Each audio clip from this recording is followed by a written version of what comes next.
Катя! Зови. Да нет, подождите, поехали лучше в центр, там девок снимем. Ну, Катя. Нет, не встанем. Сумасшедший, Ну, Катюша. встань. Никто и не съест, вас тоже никто не съест.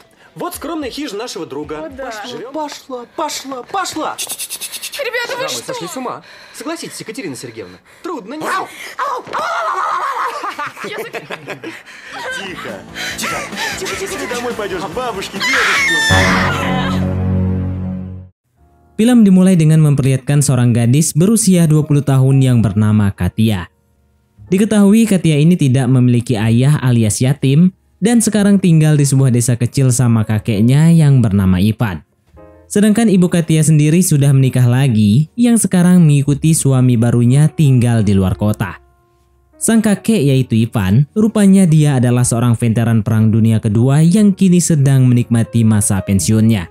Terlihat saat itu dia pun sedang berkumpul dengan bapak-bapak di sana untuk bertanding bermain catur.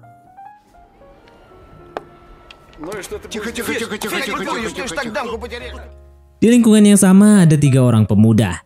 3 orang pemuda itu cukup pegandulan dan seringkali menggoda gadis-gadis di sana. Terbukti saat Katia melewati apartemen mereka, di sini Katia pun dipanggil dan diminta untuk menunggu sebentar. Diketahui 2 orang dari mereka ini rupanya teman sekolah Katia. Saat 2 orang itu turun menghampiri Katia, di sini mereka tiba-tiba mengajak Katia untuk mampir sebentar ke apartemennya. Awalnya Katia menolak, akan tetapi kedua temannya itu langsung menjelaskan bahwa hari ini adalah hari ulang tahun sahabat mereka yang bernama Daniel, yang mana mereka kini sedang mengadakan pesta di apartemennya. Dengan begitu karena tidak enak, Katia pun akhirnya bersedia untuk mampir ke atas sana. Ketika sudah di dalam, Katia cukup terkejut melihat banyak botol haram di atas meja. Di sini Daniel pun langsung menuangkan minumannya untuk disuguhkan kepada Katia. Namun Katia menolaknya karena Katia tidak pernah abok-abokan. Akan tetapi setelah mereka terus mendesaknya, pada akhirnya Katia terpaksa mencicipi minuman tersebut. Запитаем хоботок. Значит, это водка мексиканский гусар.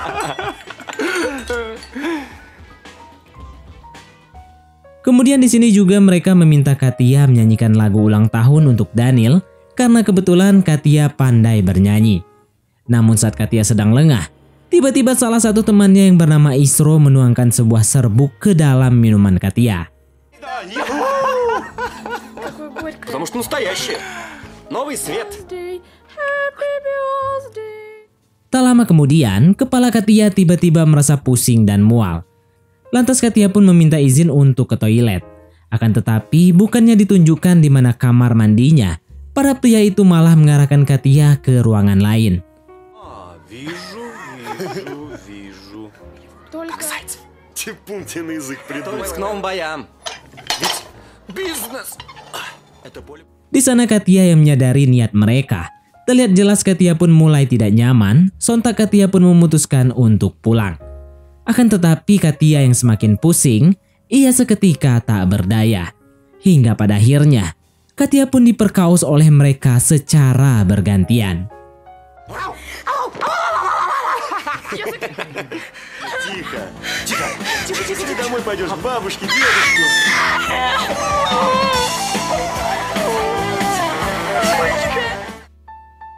Setelah selesai, para pemuda itu akhirnya menyuruh Katia pulang karena langit sudah mulai gelap. Isro juga sempat memberikan uang untuk Katia sebagai terima kasihnya. Terlihat Katia benar-benar menyesali kejadian itu, karena selama ini dirinya selalu menjaga ketingtingannya. Katia pun membuang uang pemberian Isro tadi karena harga diri Katia tidak sebanding dengan jumlah uang berapapun. Setelah melihat Katia pergi, salah satu dari mereka yang bernama Ferran sempat merasa bersalah kepada Katia karena Katia adalah teman sekolahnya. Namun Isro dan Daniel dengan santainya menenangkan Ferran bahwa semuanya akan baik-baik saja.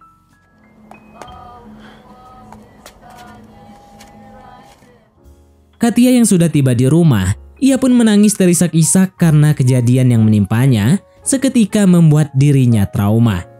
Melihat Katia menangis, sang kakek yaitu Ivan langsung menghampirinya.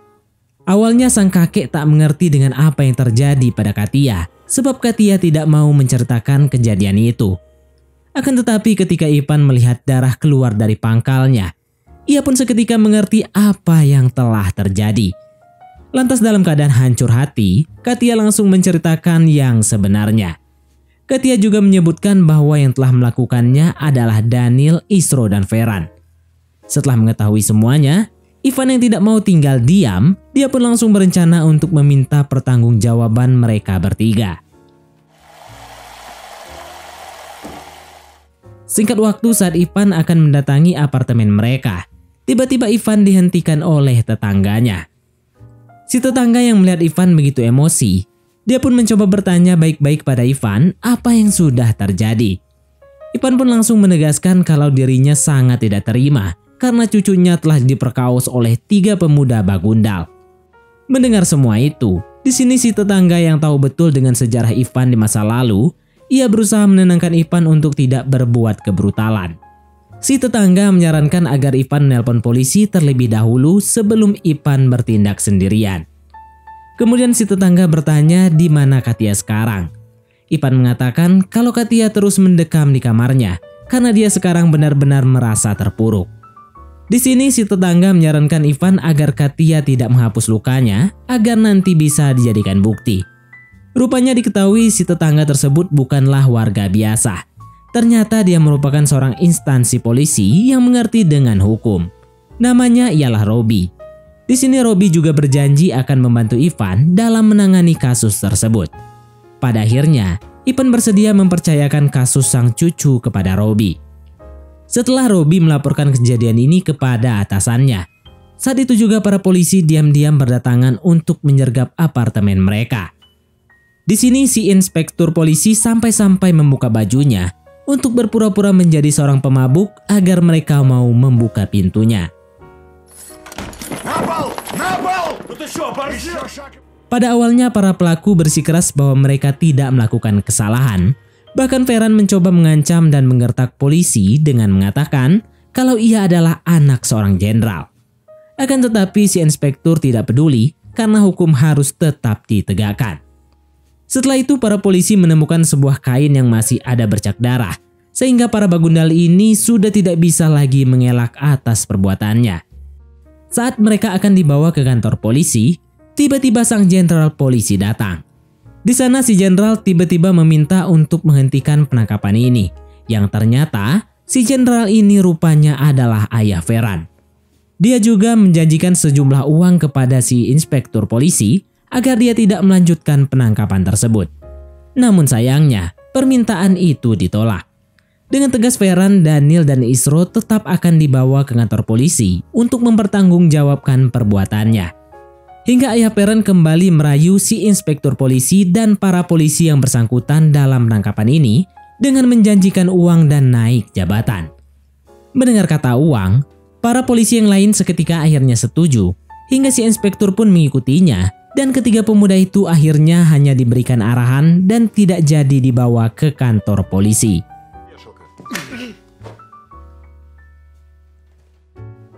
Sedangkan di tempat lain, Ivan sendiri terlihat masih menunggu perkembangan kasus Katia. Namun Ivan yang baru terbangun terkejut ketika mencari Katia tidak ada di kamarnya.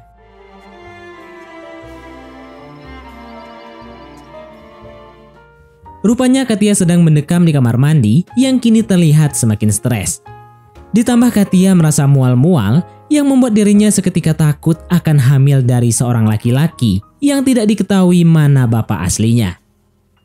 Ivan yang merasa kasihan pada cucunya pun mencoba memanggil dokter psikiater untuk mengecek kejiwaan Katia, karena Ivan takut kalau Katia akan lupa diri dengan mengakhiri hidupnya. Namun setelah diperiksa oleh psikiater, si dokter menjelaskan kalau kejiwaan Katia baik-baik saja. Si dokter juga menyarankan Katia untuk tidak keluar rumah dulu demi bisa memulihkan mentalnya.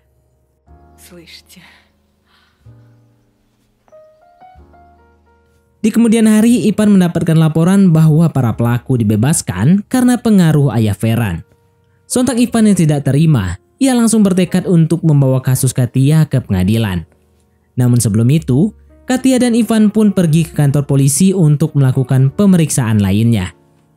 Di sana Katia masuk ke dalam ruangan penyidik, sementara Ivan menunggu di luar. Di dalam, Katia malah dipojokkan oleh penyidik dengan menganggap kalau kejadian itu terjadi karena Katia lah yang telah memancing ketiga pemuda itu demi bisa mendapatkan uang. Artinya, si penyidik ini menganggap Katia adalah seorang marimas. Mendengar hal tersebut, tentu Katia menjadi semakin hancur dan merasa sakit hati. Namun di balik itu, ternyata ayah Feren sudah menyogok para instansi untuk membalikan fakta agar Ivan dan Katia berhenti mempermasalahkan kasus ini. Ketika sudah di rumah, Ivan sangat kecewa kepada kepolisian. Sedangkan Katia semakin depresi, apalagi setelah Katia dipojokkan. А может мне действительно кого-нибудь женить из них на себе? Keesokan paginya, Ivan yang baru saja membeli sarapan di luar, tak sengaja melihat ketiga pemuda itu yang sedang abok santai seperti tidak terjadi sesuatu. Di sini Ivan terus menatap tajam ke arah mereka. Sontak mereka pun bertanya-tanya kenapa kakek tua bangka ini menatapnya seperti itu. Karena rupanya mereka tidak mengetahui jika Ivan adalah kakek Katia. Singkat cerita, Ivan mendatangi kantor pengadilan, berharap lembaga ini bisa membantu membereskan kasus cucunya. Ivan juga terlihat mengenakan seragam lengkap seorang marinir dengan berbagai emblem penghargaan yang pernah ia terima dulu. Ivan berharap dengan dia mengenakan seragam, pengadilan akan segan terhadapnya dan mau menghargainya sebagai pahlawan bangsa. Namun sayangnya, harapan itu tidak sesuai dengan apa yang Ivan inginkan. Karena ayah Feren yang memiliki jabatan sudah menyogok semua orang, termasuk si hakim jaksa. Si hakim mengatakan kalau pihaknya tidak bisa melanjutkan kasus Katia. Karena sudah jelas menurut laporan, Katia lah yang merayu pemuda itu untuk mendapatkan uang. Ketika akan pergi, si hakim tiba-tiba mengatakan sebaiknya Ivan membesarkan cucunya dengan lebih baik dan mengajarkan cucunya untuk berhenti menjadi seorang marimas. Mendengar hal itu, jelas Ivan seketika murka. Ivan pun mengatakan kalau hakim jaksa lebih hina daripada pelacur karena dia telah menjual belikan keadilan dengan uang yang tidak seberapa. Setelah semua yang terjadi, dari sinilah Ivan merasa bahwa lembaga hukum tidak bisa diandalkan. Ivan akhirnya memutuskan untuk mengambil tindakan sendiri dan Ivan akan membuat keadilannya sendiri. Dalam langkah pertamanya, Ivan mendatangi kantor makelar untuk menjual kebunnya pada calo tanah. Tujuan Ivan menjual kebunnya tak lain dan tak bukan untuk modalnya membeli perlengkapan senjata guna menuntaskan keadilannya. Singkat waktu saat Ivan pulang ke rumah, Katia yang ketakutan, ia tiba-tiba langsung mengatakan kalau tadi ayah Feren datang meminta maaf serta memberinya segepok uang. Mendengar hal itu, Ivan sangat marah karena harga diri cucunya tak sebanding dengan uang berapapun. Di sini Ivan pun segera mendatangi kediaman ayah Feren, lalu melemparkan uang tersebut tepat di mukanya. На, получи! Ivan menegaskan kalau uang tidak bisa membeli semuanya. Di kemudian hari, Ivan pergi mendatangi pasar loak. Di sana ia bertemu dengan salah seorang bandit penjual senjata angin. Di sini Ivan mengatakan kalau ia ingin membeli senjata sungguhan. Lantas Ivan dipertemukan dengan sekelompok orang yang selama ini menjual senjata ilegal. Оставь здесь, батя.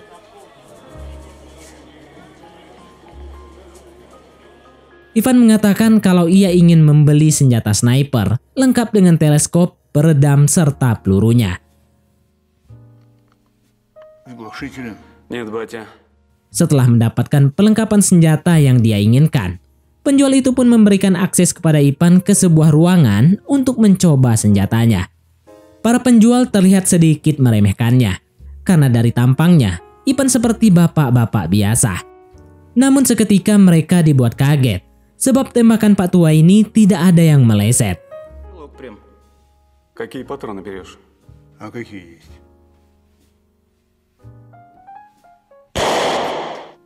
Готов? Готов. Mereka langsung tak menyangka dan berubah menjadi segan kepada Ivan karena takut burungnya juga ditembak. Saat sudah di rumah, terlihat Katia yang sekarang tampak lebih baik. Katia sepertinya ingin belajar melupakan trauma itu dan membiarkan semua ini berlalu begitu saja. Akan tetapi tidak bagi Ivan. Ivan sendiri tetap tidak akan tinggal diam karena keadilan harus ditegakkan. Apalagi ini menyangkut kesucian dan harga diri keluarganya. Di sini Katia lalu memberitahu kalau tadi pagi tetangganya menitipkan kunci rumah karena si tetangga akan pergi keluar kota untuk beberapa hari. Mendengar hal itu, Ivan pun segera mengambil kuncinya, lalu bergegas ke sana untuk menyalakan lampu di rumah tetangga karena langit sudah mulai gelap. Sesampainya di sana, ternyata rumah si tetangga berhadapan langsung dengan apartemen milik si pemuda. Lantas Ivan berencana akan melakukan aksinya di rumah ini.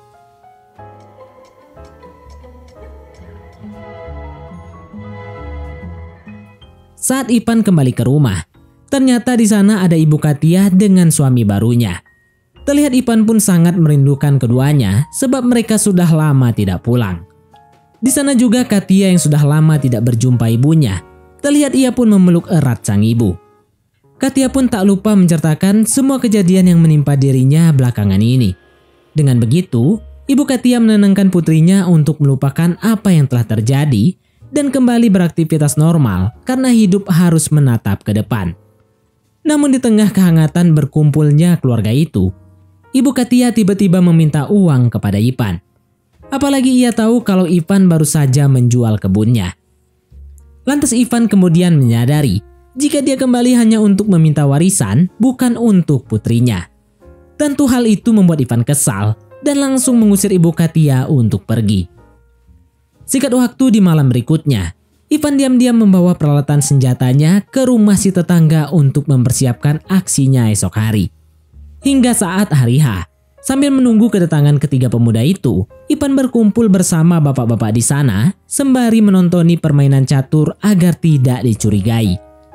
Tak lama terlihat ketiga pemuda itu pun akhirnya datang ke apartemen.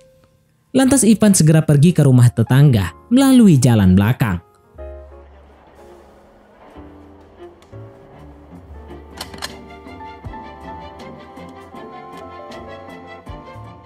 Setelah mengawasi mereka cukup lama, akhirnya Ivan menembak ke arah botol minuman yang saat itu disimpan di depan perkutut Daniel.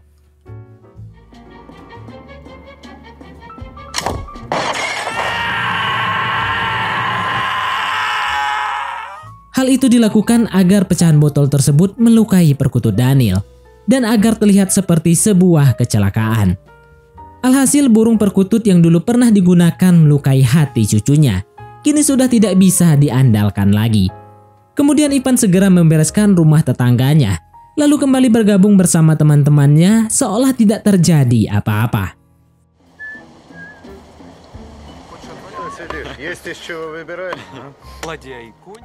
Singkatnya, setelah Daniel dibawa ke rumah sakit, ayah Feren akhirnya bertanya kepada Isro dan anaknya perihal kejadian itu. Ayahnya Feren bertanya-tanya apa yang sebenarnya telah terjadi. Namun sayangnya, Feren dan Isro juga kebingungan karena dia sama sekali tidak mendengar suara tembakan atau apapun. Tapi tiba-tiba botol itu pecah yang seketika melukai burung Daniel.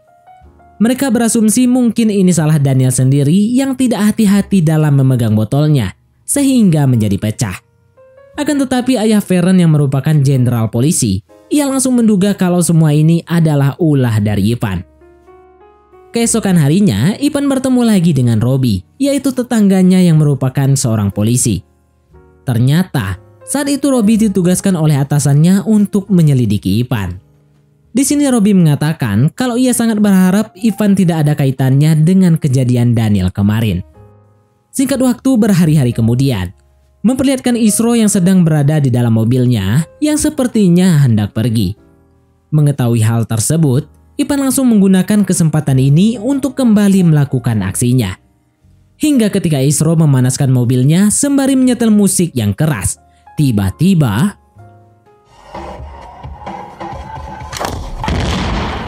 Ivan sengaja menembak ke arah tangki mobil agar seolah-olah kejadian ini diakibatkan karena ada percikan api di mobil tersebut. Kemudian, Ivan segera pergi ke kerumunan yang saat itu berbondong-bondong menyaksikan kebakaran mobil Isro.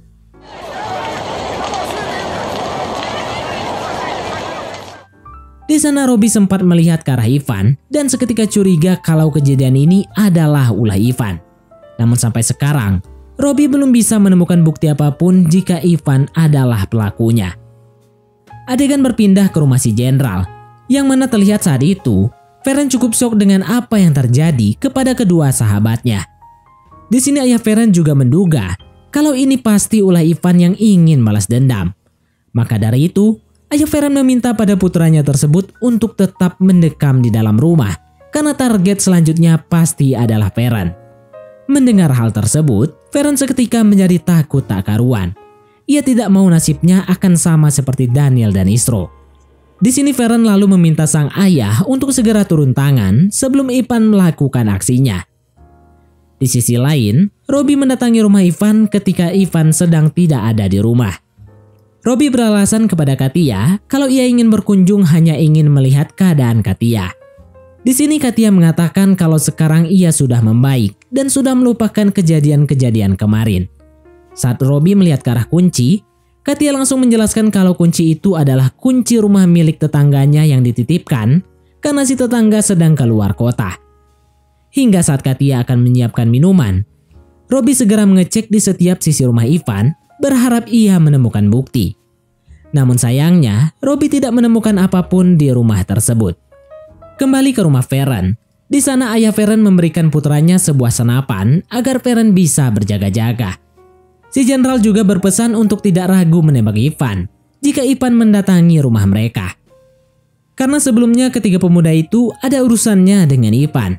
Dengan begitu, para aparat hari ini langsung menggeledah rumah Ivan untuk mencari kebenaran.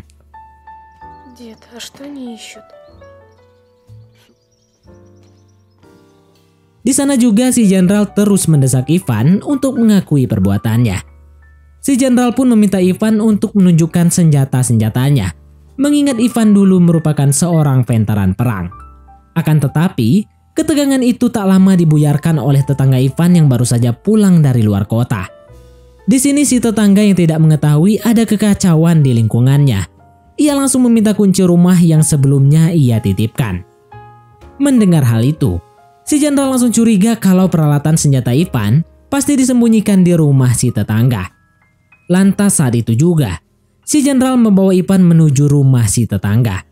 Di sana si Jenderal dan para polisi lainnya langsung menggeledah rumah tersebut. Di sini Ivan dibuat panik karena selama ini senjatanya itu disimpan di dalam lemari baju. Namun anehnya ketika lemari itu digeledah, tak diduga ternyata senjatanya tidak ada di sana. Sontak karena tak kunjung menemukan senjata tersebut, si Jenderal memaksa Ivan untuk mengakuinya saja. Karena ia tahu Ivanlah yang melakukan semua ini. Si Jenderal juga mengancam akan menghabisi Katia dan juga Ivan sendiri jika sampai terjadi apa-apa kepada Feren anaknya. Mendengar ancaman itu, tiba-tiba Ivan mengatakan kalau sekarang sudah terlambat.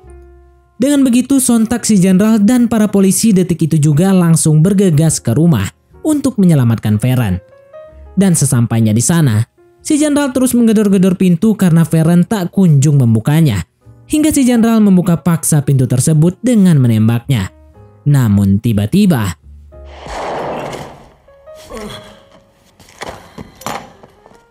Feren yang ketakutan, ia mengira jika yang datang menggedor-gedor itu adalah Ivan. Bahkan sepertinya Feren sudah terkena gangguan mental akibat rasa ketakutannya. Скорая? Огнестрельная. Singkat waktu setelah semua diamankan dan pelaku pembantaian ini juga belum terungkap, Ivan tiba-tiba dibawa masuk ke halaman rumah Robi. Di sini terungkap kalau yang memindahkan senjata Ivan dari rumah si tetangga adalah Robi waktu kemarin. Robi sebenarnya mengambil kunci si tetangga dan sorenya Robi mengembalikan lagi kunci tersebut. Namun Robi sadar kalau Ivan hanya ingin mencari keadilan untuk cucunya. Hingga akhirnya Robi pun tergerak hatinya dan memutuskan untuk membantu Ivan. Dan film pun tamat. Baiklah, mungkin sampai di sini saja teman-teman untuk alur cerita film kita kali ini. Terima kasih buat teman-teman yang telah mengikuti alur cerita film ini sampai selesai. Sekian dari Mimin, sampai jumpa di konten berikutnya.